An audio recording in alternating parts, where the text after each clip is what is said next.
Hello student, इससे पहले हम लोगों ने पढ़ा साइकोलॉजी क्या है, साइकोलॉजी कैसे शुरुआत हुई। आज हम लोग पढ़ेंगे डेफिनेशंस ऑफ साइकोलॉजी। तो देख लेते हैं कुछ मनोवैज्ञानिकों की डेफिनेशंस जो बहुत इंपॉर्टेंट रहती हैं। डेफिनेशन समझना बहुत ज़रूरी रहता है। क्या है? सबसे पहले वॉरेन महोदय ने एक डेफिनेशन दी है। क्या दी है? मनोविज्ञान जीवधारी व वातावरण की प्रारंभिक अनुक्रिया से संबंधित है।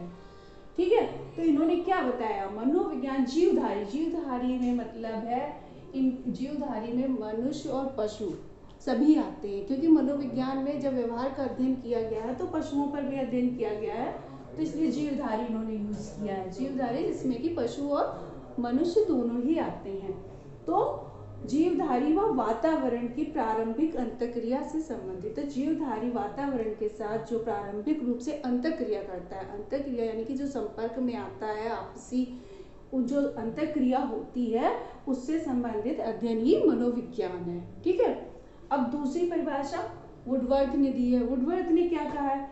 व्यक्ति के पर्यावरण के संबंध में, ठीक है, व्यक्ति के पर्यावरण के संबंध में व्यक्ति की क्रियाओं का विज्ञान मनोविज्ञान है। तो इन्होंने माना है पर्यावरण को, पर्यावरण के संबंध में जो व्यक्ति पर्यावरण के साथ वातावरण में रहकर जो क्रियाएं करता है उसका जो अध्ययन करते हैं वही वो मनोविज्ञान के अंतर्गत आता है। वो विज्ञान ही मनोविज्ञान माना है इन्होंने। वातावरण यानी कि जो हमारे आसपास, सिर्फ वातावरण यानी कि पर्यावरण से मौसम से नहीं लेना देना है, जो आसपास लोग हैं, आस पड़ोस, स्कूल, फैमिली, सभी पर्यावरण में आ जाते हैं। तो पर्यावरण के संबंध में व्यक्ति की क्रियाओं का विज्ञान मनोविज्ञान है। अब तीसरी परिभाषा मन ने दी है। मन ने क्या कहा है? मनोविज्ञान आज व्यवहार की वैज्ञानिक जांच पड़ताल से संबंधित है, यानी कि व्यवहार की वैज्ञानिक जांच करता है। तो वही मनोविज्ञान में हम आज क्या कर रहे हैं? व्यवहार की वैज्ञानिक रूप से, तभी तो मनोविज्ञान को विज्ञान कहा गया है, जबकि ये कला संकाय का एक विषय होकर भी इसे हम विज्ञान की श्रेणी में रखते हैं। क्यों? क्योंकि इसमें वैज्ञानिक जांच पड़ताल होती है, वैज्ञानिक विधि से जांच पड़ताल होती है। अब हम लोग ये समझ लेते हैं मनोविज्ञान में क्या अध्ययन होती है, किस तरह की अंतःक्रियाओं का, प्रतिक्रियाओं का अध्ययन करते हैं हम। तो वो क्या है? जैसे हमारी स्मृति है, मेमोरी, लर्निंग, इमोशंस, ये सारी प्रतिक्रियाओं का अध्ययन हम मनोविज्ञान के अंतर्गत करते हैं। ठीक है, तो आगे जो हम पढ़ेंगे साइकोलॉजी में तो ये सब पढ़ेंगे। स्मृति क्या होती है, संवेदनाएं क्या होती हैं, ठीक है, लर्निंग कैसे होती है और अवधान क्या है, ये सब हम आगे चल के अपने इसी बेसिक ऑफ साइकोलॉजी में पढ़ेंगे। तो ये प्रतिक्रियाओं के प्रति जो व्यवहार होता है उसी का अध्ययन हम मनोविज्ञान के अंतर्गत करते हैं। और प्रतिक्रियाएं क्या है? स्मृति, संवेदना, लर्निंग कैसे होती है, प्रत्यक्षीकरण कैसे होता है। ठीक है, अब हम देख लेते हैं मनोविज्ञान को विज्ञान क्यों कहा जाता है, जबकि ये एक आर्ट का सब्जेक्ट है। ठीक है, कला संकाय का एक विषय होने के बाद भी इसे विज्ञान की श्रेणी में रखा जाता है, क्योंकि विज्ञान की श्रेणी में रखने के लिए उसमें कुछ गुण होने चाहिए, तभी तो हम किसी विषय को विज्ञान की श्रेणी में रख सकते हैं। वो सारे गुण, वो सारे प्रकृति, नेचर, वो सब मनोविज्ञान के अंतर्गत हैं, इसीलिए तो इसको हम विज्ञान कहते हैं, मनोविज्ञान। अब वो क्या चीजें हैं जो मनोविज्ञान में हैं, इसलिए हम विज्ञान कहते हैं। तो सबसे पहली क्या है? हमारी वैज्ञानिक पद्धतियां। ठीक है, हमारे पास मनोविज्ञान में जो हम पद्धतियां यूज करते हैं वो वैज्ञानिक हैं। वैज्ञानिक पद्धतियां क्या होती हैं? वैज्ञानिक पद्धतियां यानी कि जो हम इसमें विधियां यूज करते हैं, जैसे प्रयोगात्मक विधि, हम जिन विधियों से अध्ययन करते हैं वो हमारी विधियां वैज्ञानिक है। प्रयोगात्मक विधि, सांख्यिकी विधि, इन विधियों का हम प्रयोग मनोवैज्ञानिक व्यवहार के अध्ययन में करते हैं, इसलिए जो रिजल्ट आते हैं वो वैज्ञानिक होते हैं। इसी कारण इसको वैज्ञानिक पद्धति के अंतर्गत रखा गया और मनोविज्ञान का दर्जा दिया गया है। दूसरी चीज क्या आती है? प्रमाणिकता। प्रमाणिकता से क्या तात्पर्य? प्रमाणिकता से तात्पर्य कोई भी प्रयोग अगर हम बार बार करें, कोई भी जो एक बार जो सिद्धांत बनाया अगर हम उस पर बार बार प्रयोग करें तो जो भी हमें उसमें निष्कर्ष प्राप्त हो वो एक जैसे हो। कभी अलग अलग ना हो। एक बार हम जब कोई चीज़ का प्रयोग कर रहे हैं तो दूसरे रिजल्ट आ रहे हैं और दूसरी बार कर रहे हैं तो दूसरे रिजल्ट आ रहे हैं। ठीक है, तो प्रमाणिकता उसी विषय में होती है, उसी अध्ययन में होती है बार बार पर जब हम वैज्ञानिक पद्धति यूज कर रहे होंगे। अगर हम वैज्ञानिक पद्धति से कोई भी प्रयोग करेंगे तो वो प्रमाणिक होगा कि जितने बार भी हम प्रयोग करेंगे निष्कर्ष सेम आएंगे। उसके बाद आती है क्या, वस्तुनिष्ठता। वस्तुनिष्ठता से हमारा क्या तात्पर्य है, वस्तुनिष्ठता यानी कि ऑब्जेक्टिविटी। तो ऑब्जेक्टिविटी कब होगी, जब अध्ययनकर्ता की मनोवृत्ति का कोई प्रभाव उस अध्ययन पर ना पड़े।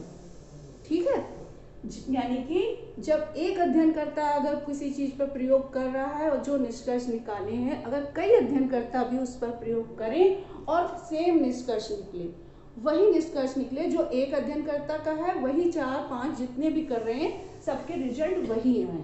ठीक है, तो उनकी मनोवृत्ति का, जैसे कोई अध्ययनकर्ता की मनोवृत्ति उसको लगाव है उसके, तो रिजल्ट नहीं सही था तो वो वस्तुनिष्ठ नहीं होंगे।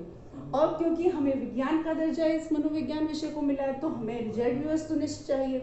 और हम क्योंकि वैज्ञानिक पद्धतियां यूज कर रहे हैं और इसलिए वस्तुनिष्ठता हमारे मनोविज्ञान के प्रयोगों में रहती है। और वस्तुनिष्ठता तभी होगी जब उसमें प्रमाणिकता भी होगी। ठीक है, जो जिसमें वस्तुनिष्ठता होगी उसमें प्रमाणिकता भी होगी। क्योंकि अगर सभी अध्ययनकर्ता अलग अलग प्रयोग कर रहे हैं और रिजल्ट सेम आ रहे हैं तो यानी कि उसके प्रयोग हम जितनी बार करेंगे, कुछ समय पश्चात भी करेंगे तो भी परिणाम सेम आएंगे, तो यानी कि उसमें प्रमाणिकता भी होगी। ठीक है, चौथी क्या है, भविष्यवाणी की योग्यता। अब भविष्यवाणी की योग्यता कैसे, जब हम कोई प्रयोग करते हैं अगर रिजल्ट एक जैसे आ रहे हैं, वैज्ञानिक पद्धतियों का यूज कर रहे हैं, वस्तुनिष्ठता है उस प्रयोग में, तो भविष्यवाणी की योग्यता भी होगी। क्योंकि हम उसके आधार पर कह सकते हैं कि भविष्य में अगर इस किसी व्यक्ति का व्यवहार ऐसा है तो आगे ऐसा होगा, तो उस प्रयोग में हमारे भविष्यवाणी की योग्यता होगी। ये जब सब चीजें होंगी तभी तो हमारा विषय विज्ञान विषय हुआ। अब उसके बाद क्या है, सार्वभौमिकता। सार्वभौमिकता से क्या तात्पर्य है, सार्वभौमिकता से तात्पर्य है कि अगर कोई प्रयोग किसी एक देश या एक काल, एक समय पे हुआ है तो वो दूसरे देश या दूसरे समय पर जब किया जाएगा तो भी आंसर वही आएंगे। ठीक है, सार्वभौमिक होगा, यानी कि अगर इंडिया में किया जा रहा है तो भी रिजल्ट वैसे ही आएंगे और अदर कंट्री में किया जा रहा है तो भी रिजल्ट वैसे, कानपुर में किया जा रहा है तो भी वही होगा और लखनऊ में किया जा रहा है तो भी। सार्वभौमिकता या समय आज किया जा रहा है तो भी वैसा होगा, कुछ समय बाद 1 महीने पश्चात किया जाएगा तो भी, तो उसमें सार्वभौमिकता होगी। ठीक है, तो जब ये पांचों गुण होंगे तभी कोई विषय विज्ञान विषय कहलाता है, क्योंकि उसमें ये पांचों जो ये वैज्ञानिक विषय विज्ञान विषय होने के लिए ये उसका नेचर ये होना आवश्यक होता है कि वैज्ञानिक पद्धतियां हो, उस प्रयोग में प्रमाणिकता हो और वस्तुनिष्ठता हो, भविष्यवाणी की योग्यता हो और सार्वभौमिकता हो। इस तरह से मनोविज्ञान विषय में हमारे जो प्रयोग होते हैं वो वैज्ञानिक प्रयोग होते हैं, इसीलिए इसे विज्ञान का दर्जा दिया। विदेशों में, फॉरेन कंट्रीज में क्या है, अभी पहले से ही इसे साइंस संकाय, विज्ञान संकाय का विषय माना जाता है, जबकि अपने इंडिया में अभी नहीं माना जाता है। आगे चल के हो सकता है माना जाए, लेकिन अदर कंट्री में इसे विज्ञान विषय का ही एक विषय माना जाता है। ठीक है, अगले में हम लोग पढ़ेंगे मनोविज्ञान के क्षेत्र। अगली क्लास में हम लोग मनोविज्ञान के क्षेत्र पढ़ेंगे, कहाँ कहाँ पर मनोविज्ञान का यूज होता है। इसको पढ़ेंगे क्षेत्र में हम लोग कि मनोविज्ञान कहाँ कहाँ यूज होता है, किन किन क्षेत्रों में यूज होता है, क्योंकि मनोविज्ञान का क्षेत्र बहुत विस्तृत हो चुका है। पहले इतना विस्तृत नहीं था, लेकिन अब मनोविज्ञान बहुत विस्तृत क्षेत्र में यूज होता है। जैसे असामान्य मनोविज्ञान है ना, और व्यक्तित्व मनोविज्ञान है, बाल मनोविज्ञान है, शिक्षा में भी मनोविज्ञान का बहुत बड़ा महत्व है। ये सब हम आगे पढ़ेंगे, क्योंकि शिक्षा में जो हमारे नए नियम बनते हैं वो मनोवैज्ञानिक ही बनाते हैं, क्योंकि वो समझ जाते हैं कि बच्चों को किस तरह से सिखाया जाए तो बच्चे अच्छी तरह से शिक्षा ग्रहण कर पाएंगे, वो सरलता से कोई चीज़ सीख सकते हैं। ये मनोवैज्ञानिक ही डिसाइड करते हैं। तो इस तरह से मनोविज्ञान का क्षेत्र बहुत विस्तृत है। कानून के क्षेत्र में भी यूज होता है इसका, काफी सारे क्षेत्र हैं, वो हम अगले क्लास में पढ़ेंगे, ठीक है। तो अभी हम लोगों के लिए